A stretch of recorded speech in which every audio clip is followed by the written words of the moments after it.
Tu dois désapprendre tout ce que tu as appris.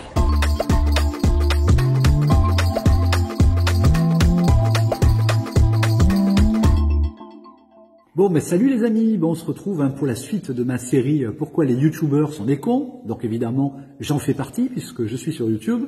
Donc on continue sur toutes les bêtises, les conneries qu'on peut croiser sur YouTube. Donc aujourd'hui, on va faire un petit florilège. Je vais pas prendre juste une seule personne, j'en ai pris trois youtubeurs et donc voilà. Et donc là, on va faire le petit tour amusant. Voilà, donc on va commencer par une formatrice, alors elle s'intitule comme ça elle-même sur Instagram, par une formatrice qui nous explique comment faire du clair-obscur.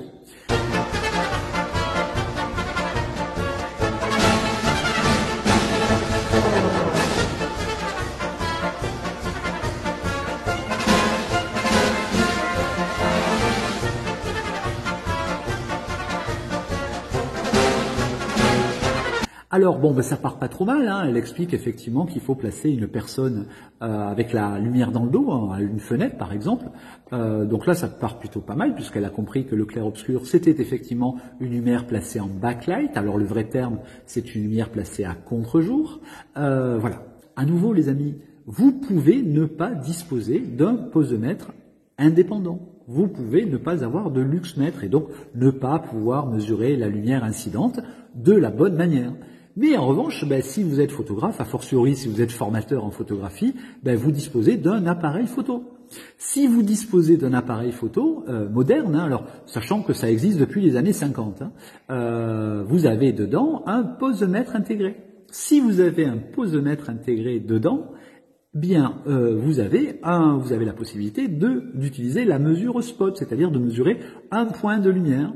Et si vous avez cette possibilité-là, il vous suffit d'utiliser le spotmètre, donc le posemètre en mesure spot, c'est un spotmètre, d'utiliser le spotmètre, de mesurer un point dans la zone la plus éclairée, donc ce qu'on appelle le climax, d'appliquer un petit coefficient de réflexion, et de savoir donc quelle est la valeur. Et si vous ne connaissez pas le coefficient de réflexion de la zone que vous avez mesurée, vous pouvez vous munir d'une petite charte de gris. Voilà, une charte de gris, vous faites la mesure dessus. Une charte de gris, ça vaut 5 €.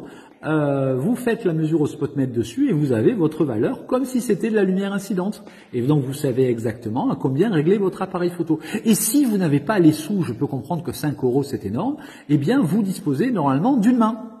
Voilà, et si vous disposez d'une main, si vous faites la mesure au spotmètre dans la paume de votre main, la paume de votre main, c'est grosso modo la luminance d'une charte de gris à 18%, vous mesurez la paume de votre main, vous savez exactement quelle est la quantité de lumière qui arrive dans les très hautes lumières. Et donc, vous pouvez faire votre réglage. Et donc là, je vais être un peu moins gentil, un peu moins poli avec cette dame. Si elle s'intitule formatrice, forme-toi correctement, ma fille. C'est-à-dire, apprends correctement les bases de manière à enseigner des choses qui soient justes. Voilà, ensuite nous avons une autre Instagrammeuse, pareil, qui nous explique que elle ne fait des photos que à la golden hour et à l'heure bleue. Alors la golden hour c'est 1h30, 2 heures avant le coucher du soleil. L'heure bleue c'est 1 heure ou 2 après le lever du soleil. Et explique que la lumière n'est jolie qu'à ces moments-là.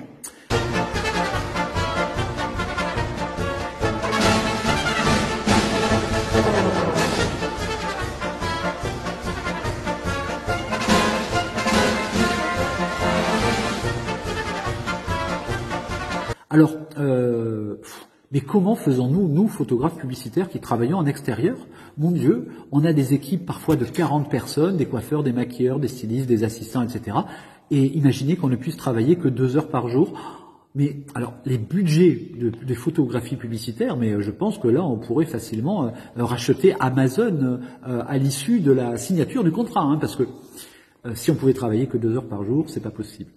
Donc évidemment, les amis, on peut travailler à toute heure du jour et de la nuit. L'important, c'est de comprendre que la lumière du soleil, elle va avoir des effets différents au fur et à mesure de son cycle. Lorsque elle est zénithale, elle va arriver par en haut. Lorsque elle est en train de se lever ou de se coucher, vous êtes à l'horizon. Et entre ces deux points-là, alors qu'ils sont Alors le zénith en Occident, c'est pas tout à fait au-dessus. Hein. En réalité, vous avez un angle d'environ 50 degrés qui est lié au parallaxe de la Terre par rapport à son orbite. Vous n'aurez jamais le Soleil parfaitement zénital.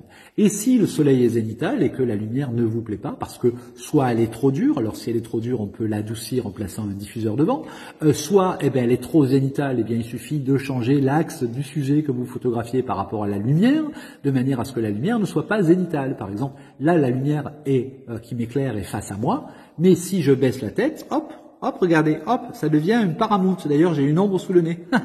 Ben regardez, j'ai rien fait, j'ai juste changé le sens de la lumière. Donc il suffit de se déplacer, les amis. Et de la même manière, il y a plein de choses qu'on peut faire, et évidemment, on peut travailler tout au long de la journée. Enfin, en tout cas, moi, c'est ce que je fais dès l'instant où nous avons des publicités outside, et donc, nous faisons des photos en extérieur, parfois à midi, parfois à 2h, parfois à 8h, parfois à 17h, enfin, à toutes les heures de la journée. Donc, les amis, et surtout ceux qui enseignent la photographie, expliquez aux gens que on peut faire des photos tout au long de la journée. Il suffit de comprendre comment on peut transformer la lumière naturelle, si on le souhaite, par les réglages de son appareil photo, par le placement de son boîtier par rapport à celle-ci, ou par la transformation de la lumière diffusée ou réfléchie. Voilà, et donc les plus grands photographes du monde, ils ont compris que parfois c'est pas inintéressant de mettre son sujet pas loin d'un mur blanc pour récupérer la lumière réfléchie par le soleil. Enfin, il suffit de regarder autour de soi. Hein. Voilà, et puis je vais finir par l'inénarrable monsieur que vous allez voir sur la vidéo qui vient. Allez, je vous en laisse 5 secondes, mais la vidéo dure 1 heure et c'est pareil pendant 1 heure.